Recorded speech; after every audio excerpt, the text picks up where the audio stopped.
Good morning. Happy Wednesday. Welcome back to Coffee and Colorful Conversation. Hope everybody is having a great week so far.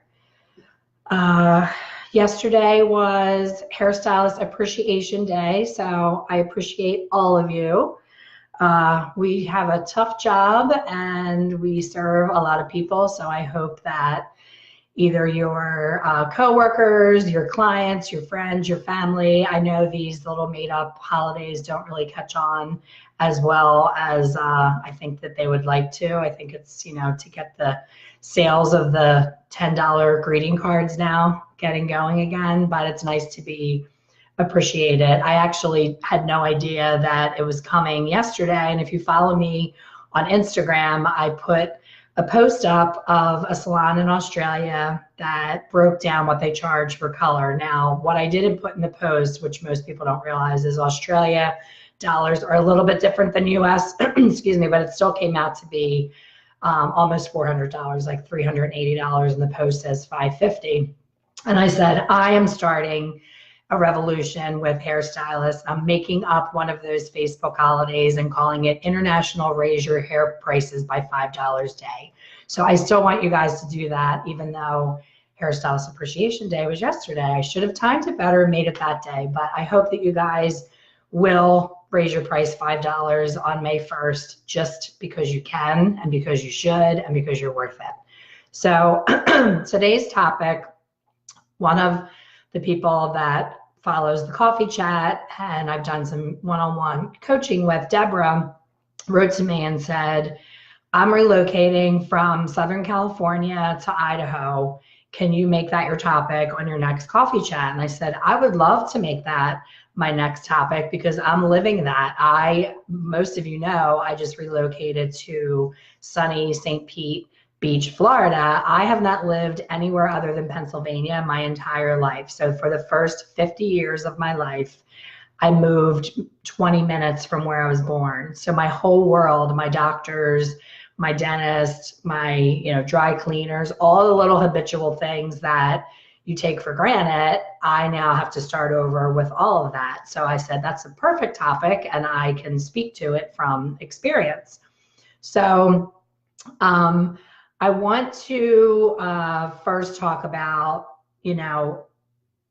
we talk about pricing, and I talked about pricing in my rant about the Australian Post.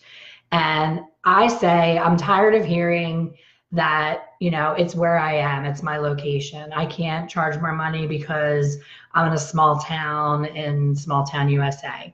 So I have to be careful how I word it because there is a difference. So Beth Minardi years ago did a private class in her salon. I was one of 20 people in this class.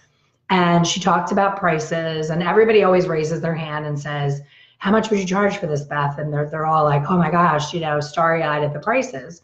So at the time, again, it was probably, at least 20 years ago. The service that she was doing would have cost $400. So 20 years ago, $400 was a lot of money. But she is one block off of Park Avenue in New York City. Her rent 20 years ago was $20,000 a month. So that's where the difference is. It's not, oh, I live in a small town, I can't charge the right price. There's a difference between your rent and your other variables being what they are and being at a higher price. Someone who pays $20,000 in rent, when they charge $400, is equivalent to someone in Idaho charging probably $75. Does that make sense? The rent in the smaller town for that salon is going to be lower. So when I say raise your prices, I'm saying your price, whatever your price is in your market. I'm not saying go from $50 to $500 because that post said so. Like, don't get crazy. You do need to know your market and you do need to know your demographics, but it has to add up. You can't keep charging so low that you're not making a profit. This is not a nonprofit organization. This is your livelihood. So my point is more, stop giving away services, stop doing family 100% free. They're taking up your time. This is your business. We don't go to a cocktail party and find out somebody's an attorney and say, oh, dude, I need a divorce. Can we talk? Let's go grab a corner and talk about this divorce. No, no one does that. But when you're a hairdresser and you go to somebody's beach house, all of a sudden you have a line out the door because you made the mistake of mentioning that you had your scissors with you to cut the host's husband's hair. You know, the person that invited you to stay asked if you could cut their husband's hair and you don't mind, but all of a sudden there's 10 people. You have the kids' cuts, the neighbor comes over, people are coming over, you know, lining up. Oh, you cut hair? So again, off on a tear as usual. We're talking about relocation. So when you're relocating, the most important thing to do is leading up to the relocation, you need to get ahead of it. You can't wait until you get to that new state or that new salon or that new chair and then be like, oh, here I am, come see me. It takes time for people to adjust. I moved, my first salon was right behind my parents' house. I was 22 years old. We had this little cottage. I had to go to zoning, turn it into a commercial thing, yada, yada, yada. It was the worst location ever on planet Earth. I mean, no one would know that this was a salon. So I had to get real good at being creative with marketing because there were not cell phones, there were not computers, there was no internet, there was no Google, there was no Instagram, there was no Facebook. The generation coming out now, it's a double-edged sword. It's easier for them because they can just pick up their phone, say something, and thousands of people see it. The flip side of that is everybody is also doing it. So everybody's crowding these platforms and saying, how about me? How about me?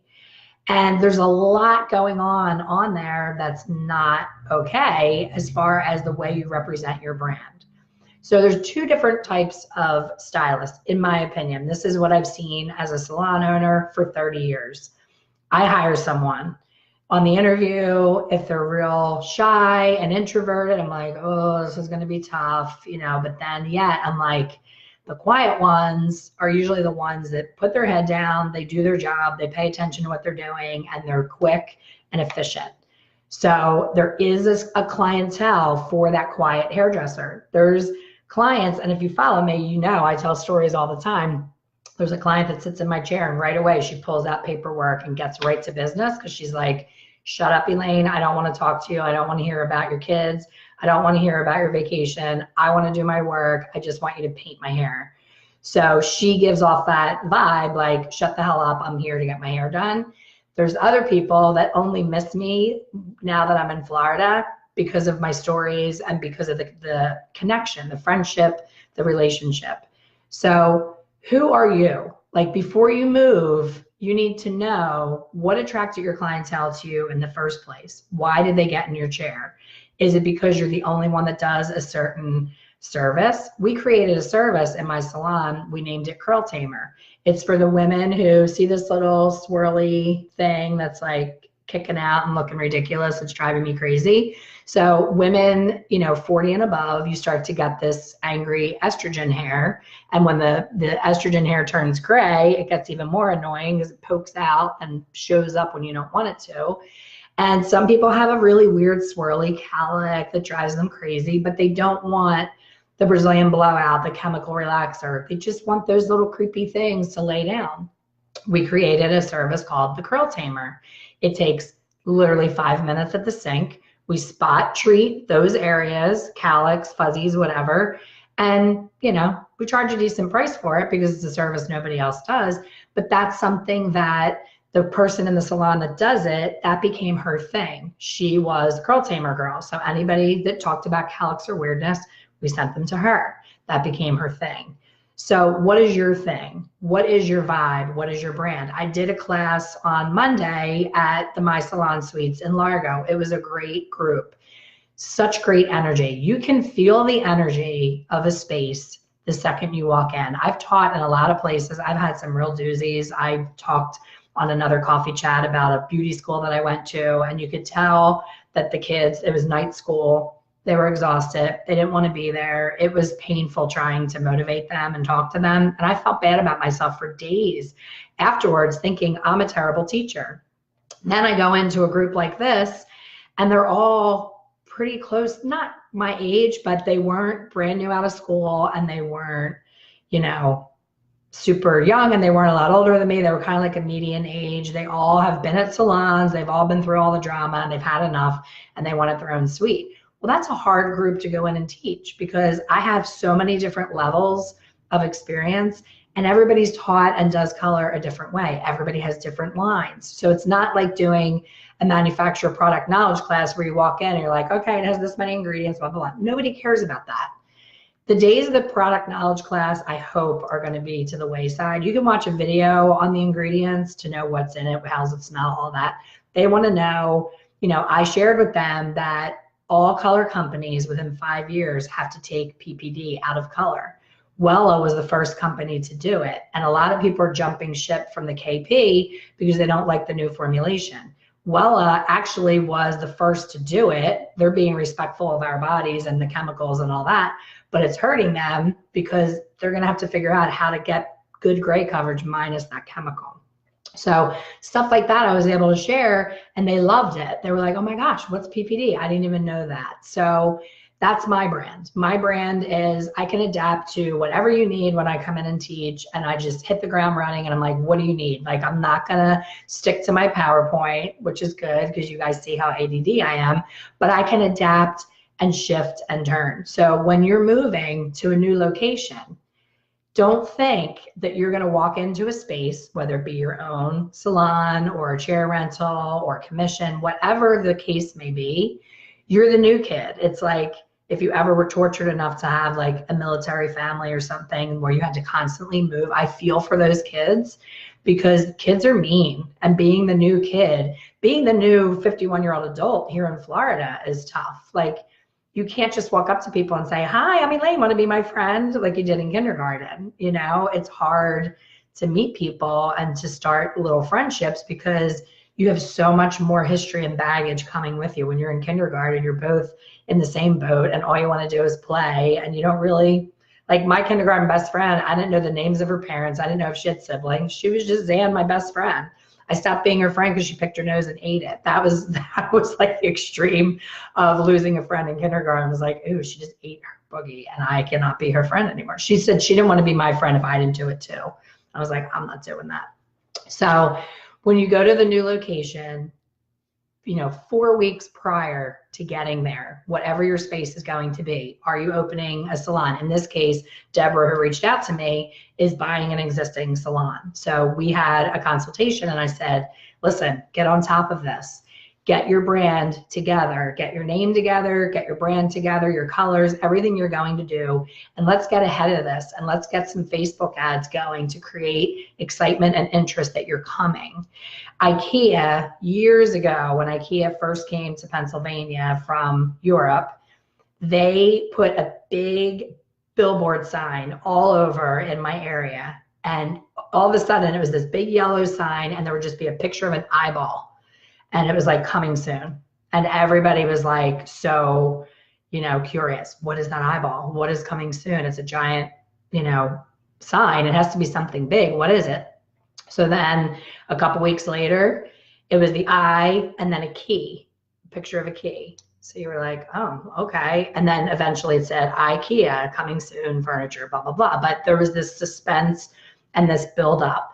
So if I was coming to Florida to start my online business, and in the online world, they call it burning the boat. I had to step away from my clientele, sell my salon, detach myself from all safety of what provided income to me in the past to be able to 100% dive into this new business so that it's sink or swim. I have to pay my bills and this is it. So when I first came here, as everyone does, fear steps in. And I'm like, oh, I better do some hair because, it could be some time before somebody buys my online course. What am I going to do? I have no income. So as you know, if you follow me, I went and I leased part-time in a suite. So being that I have 32 years experience and I love hair color and I love corrective color, like there's no day that I have that, oh God, when I see a name on the book, like I'm like, oh cool, she's a challenge, I love it. So I was like, this will be easy because I've seen some really bad hair here. So I'm thinking I am going to be like a rock star here. They're going to be like, wow, somebody who actually cares about the integrity of the hair and doesn't make me look like Joe Dirt with, you know, orange ends and actually cares about it. Well, what I found when I got here is it's not that there's not good hairstylists or colorists. It's that hair is not as much of a priority. It's a beach towel. People want that rooted, grown out, you know, Spicoli from Fast Times at Ridgemont High, bleached out, beachy ends. So they're not looking for the kind of color that I'm trying to provide. So for me, I was really discouraged because I thought that experience trumped anything else. You know, I'm like, oh, these people are doing these Groupons and they're having those penny pincher people come in and it's going to take me 5 years to build a book doing that. I'm just going to do over the top major color corrections. And then my model that I did is going to go back to work, go to a coffee shop, go to a bar. Her hair is going to look fabulous, Instagram worthy. Everybody's going to ask her where she got her hair done. And I'm going to have people calling me for appointments. That did not happen. Not only did that not happen, but the actual models that I've done, I got here in January. It's almost May. Those girls need something. Now, you know, I do a technique that lasts 6 months, so I didn't expect it right away, but I expected them to be sending me somebody by now, like a sister, a mother, somebody. Nothing, crickets. I had no one coming. So here's the difference between the new generation and my generation. My generation says, I have experience, let my people come, they will find me. It's not like that anymore. And I think I had a conversation with someone at over at the Behind the Chair offices, and they said, Robert Cromians, who most of you, if you've been a hairdresser for longer than a minute, you know who Robert Cromians is. I have a great picture of me biting his beard in Italy. I have to post that later if I can find it. It was great. He's fun and crazy. He wears skirts all the time. He's Scottish and he has like the kilted skirts and the crazy hats and the feathers. So he created his brand and was so famous and so wealthy and so successful. And he didn't jump on to the whole Instagram, Facebook, you know, social world because his brand was established. I don't know how many salons he has, but he has a lot, and he has a big one in Vegas and they charge high prices. Well, all these suites coming in and people doing their own thing and these Insta famous people, he was smart. He was like, whoa, I'm kind of getting left behind and this is not cool. Like, I'm not ready to go yet. I'm not ready to retire. He still does a lot of education. And he said he can't beat him, join him. And he hooked up with someone who knows Instagram and Facebook, and he got the help with, you know, putting his brand out there, and he's staying on top and he's staying competitive.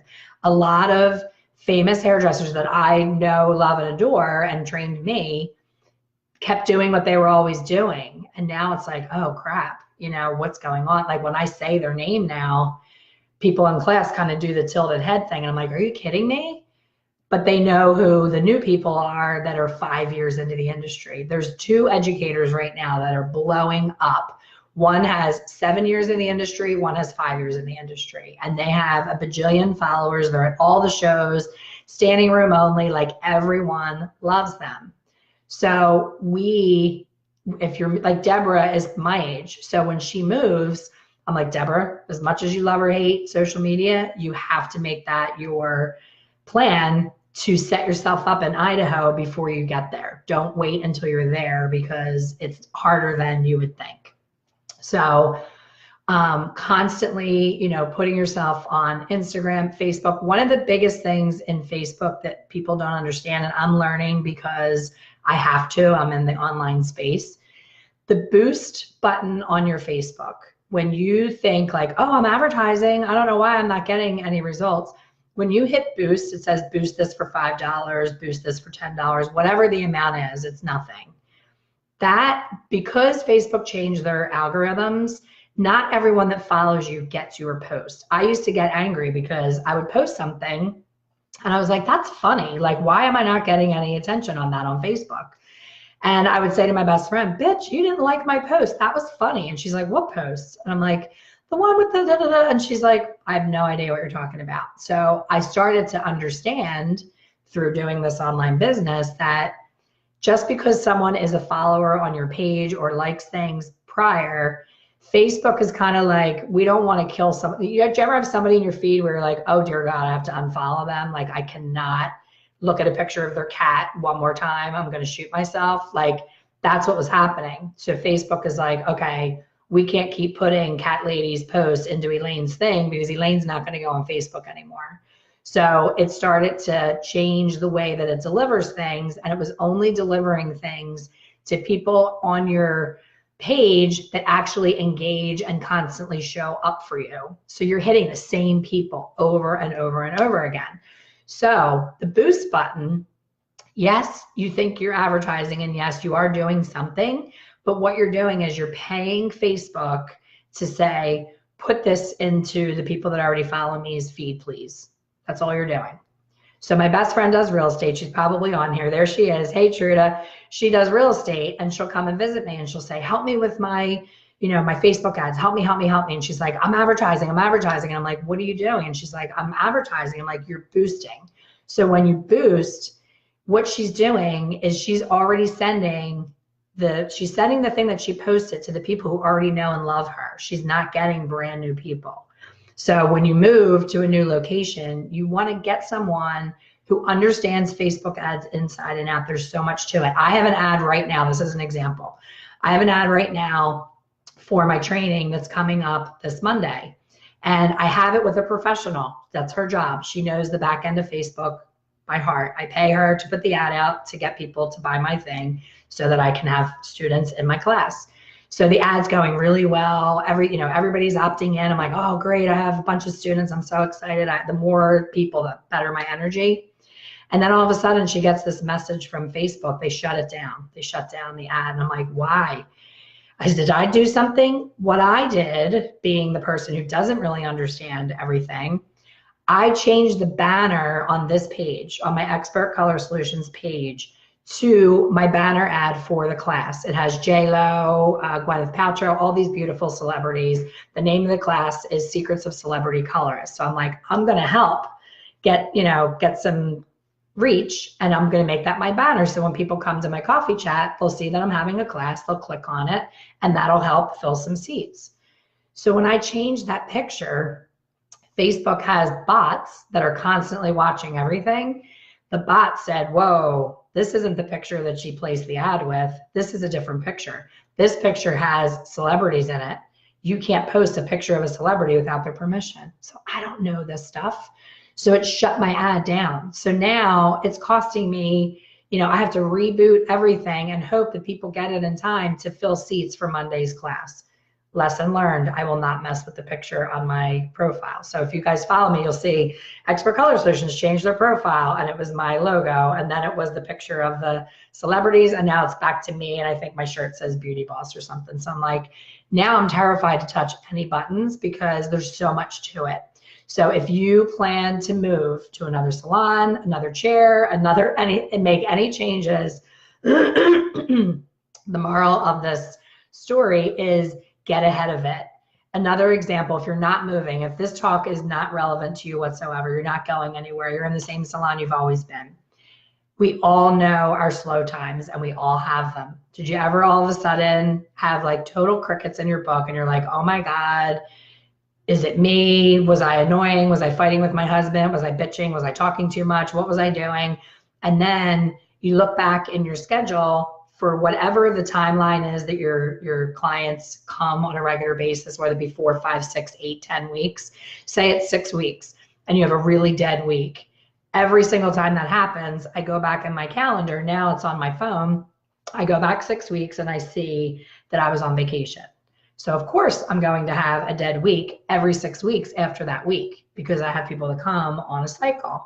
So how many years are you going to let that happen before you know that every 6 weeks after your vacation, you're going to be slow? I was like, duh, why didn't I think about this?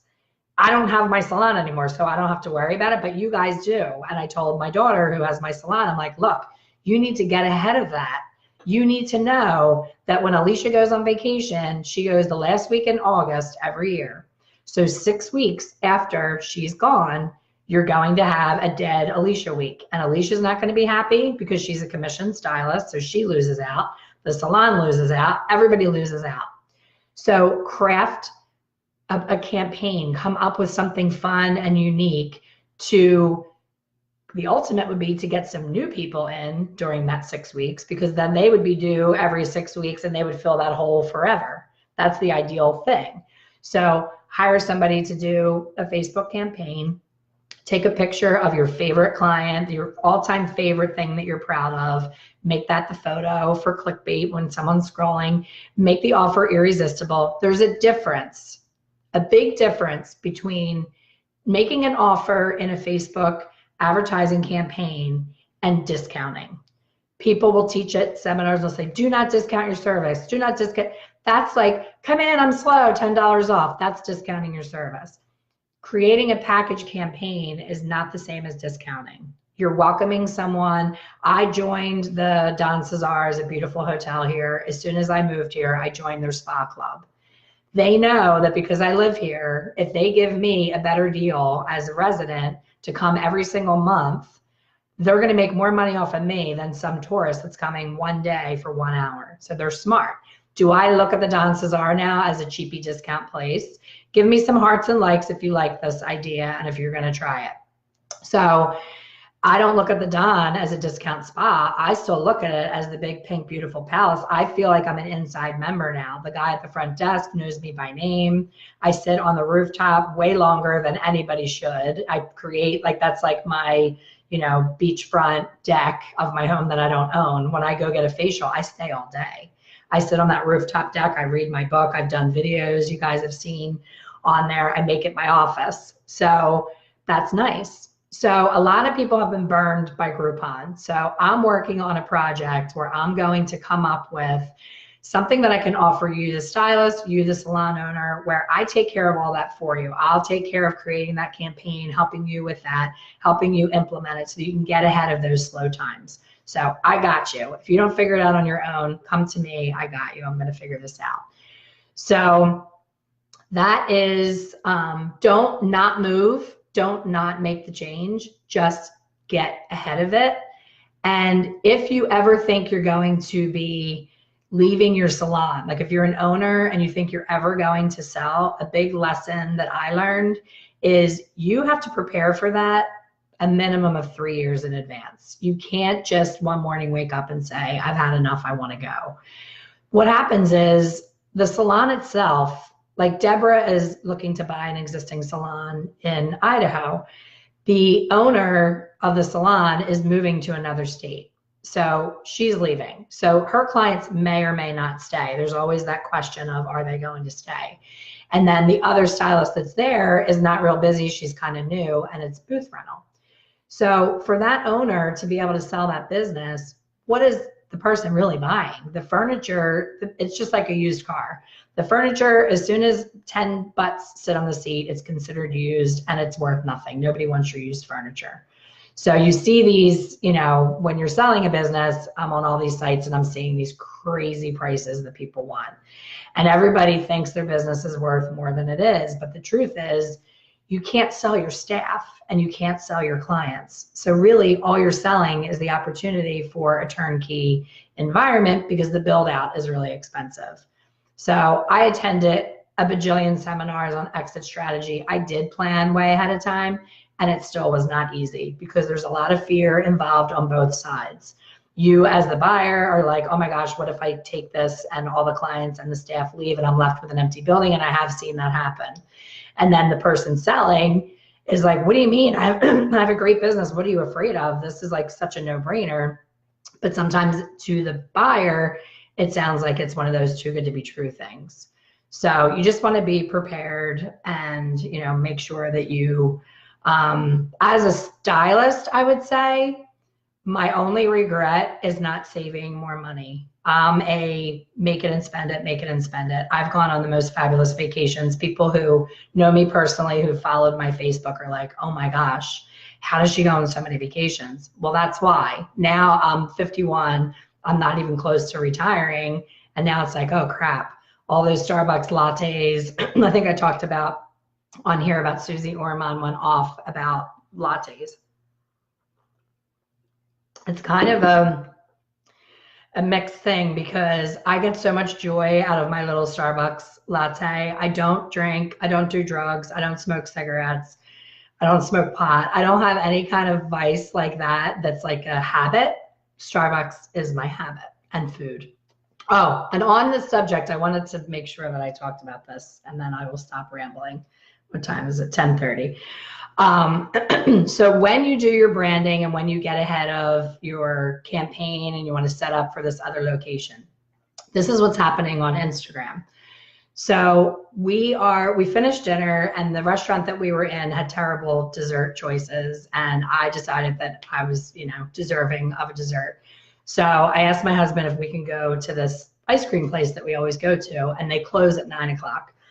So Sleepy Town, we're in Sleepy Town, USA. So I get on my phone and I'm like, ice cream, St. Pete Beach. And this place comes up, and there's a place in downtown St. Petersburg called Soiree, SWAH, I think, RAY.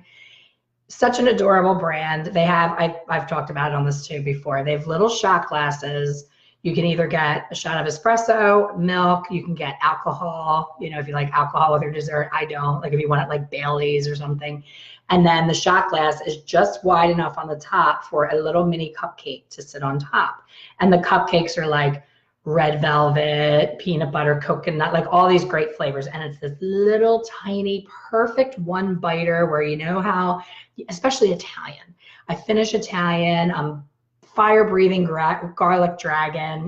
Nobody wants to be within 5 feet of me. I have so much garlic in me, and you have that like, I just want something sweet. I always say I want like 4 M&Ms. I don't need the whole bag. I just want, it's a bad habit, but I always want something sweet.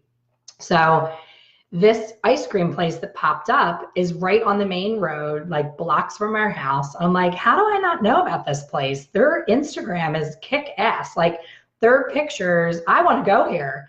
They have the little Soiree cupcakes from Soiree in St. Pete in this, in St. Petersburg, in the St. Pete Beach ice cream place. Then their other pictures had the little tiny, there's something with me in tiny little miniatures. My girlfriend had mini cheesesteaks at her wedding. I'm still talking about them. So they had these tiny miniature waffle cones. Waffle cones, I love the texture and the taste of them, but they're always just too big. And then you end up eating it because it's there. So it was a mini waffle cone with, one little scoop of ice cream in it and a little Soiree cupcake on top. I'm like, oh my God, poke me, I'm done. I need this. I need this every night. We go to the place and we walk in, and there's one guy behind the counter. There's so many fingerprints on the ice cream shield. It was so dirty. The air conditioning was broken. It was so hot in this place, you couldn't even breathe. It was like going into the YMCA into the pool for swimming lessons, that like hot, gross, steamy. I'm like, as soon as I walked in, I was like, oh my God, how is this ice cream not melting? This is so gross. And then the guy behind the counter, totally hacking into his arm and, not washing his hands. He's the only one working. He's like struggling to scoop the ice cream. And I'm looking at the menu and I'm up and down all around. He's kind of looking at me like, lady, what do you want? Like, are you on drugs? What's going on? Do you want ice cream? And I'm like, oh, I came here because of your Instagram and I don't see your little cone, like the little waffle cones. He's kind of looking at me. I said, and the little Soiree cupcakes, we don't have those. I was like, okay. So it was just straight up normal ice cream place with him hacking, germs, dirty, no air. I was like, I'm out. Like, I love ice cream. I don't want it that bad. We left. I'll never go back.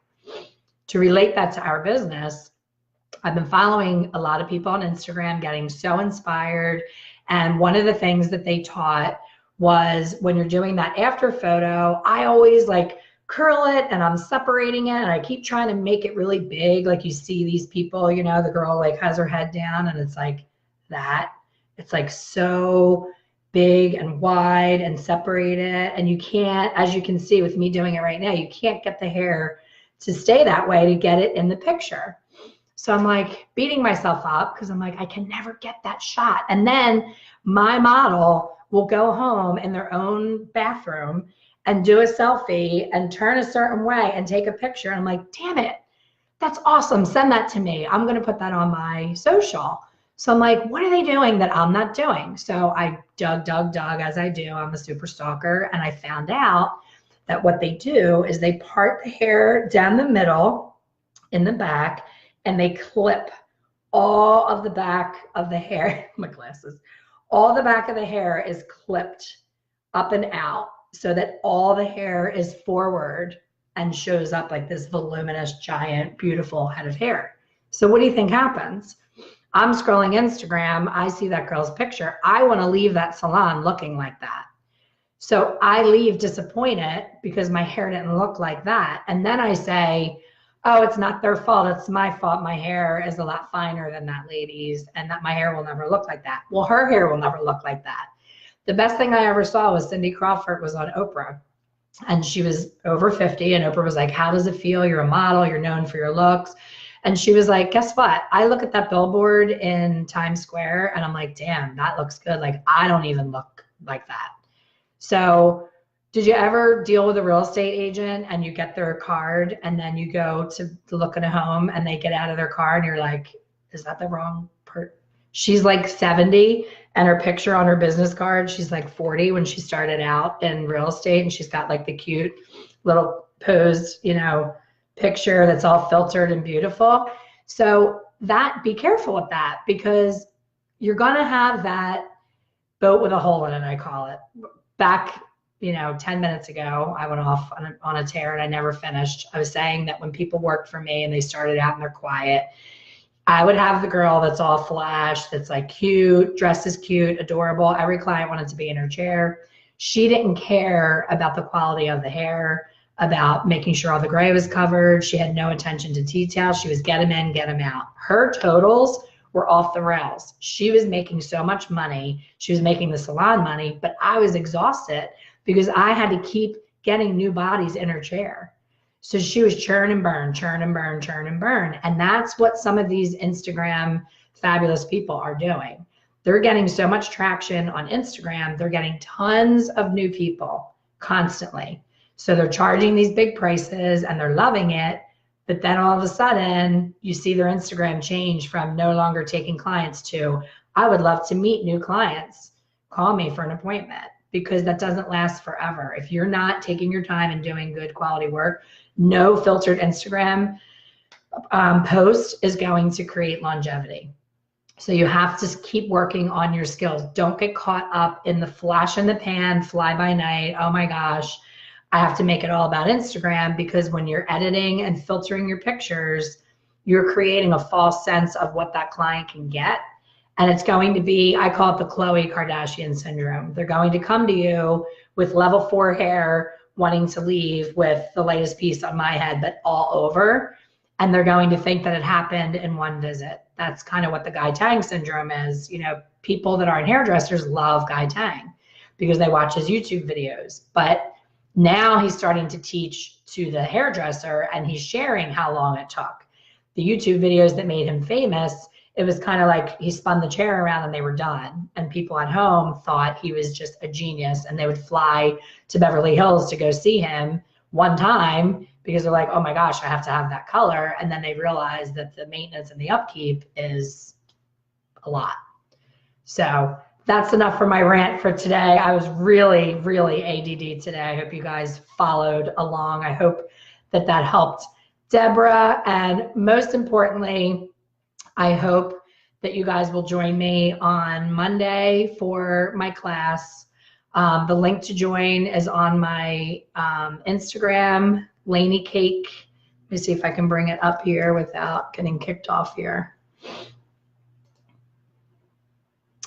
It is a live 90-minute training where I share secrets that I learned from traveling and seeing celebrity stylists on how they get such great results with their color clients.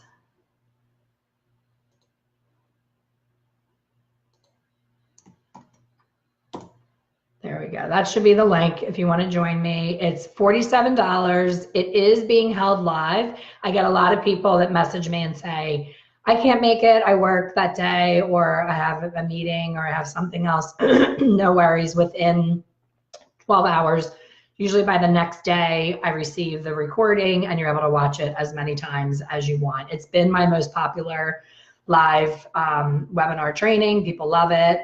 It's like all little secrets that add up to a whole lot of change for you, and it's in the comfort of your own home. You can watch it at your own pace, and it's small little changes that can make a big difference in your book. So again, happy Hairstylist Appreciation Day. May 1st, you're raising your price $5, and I want to hear about it. I want you guys to tag me in your Instagram post. I want you to send me Facebook messages and share with me how not of a big deal it was to your clients raising it $5. Don't apologize. No signs, no emails, no postcards, no warnings, no apologies. You're worth it. Have a great Wednesday.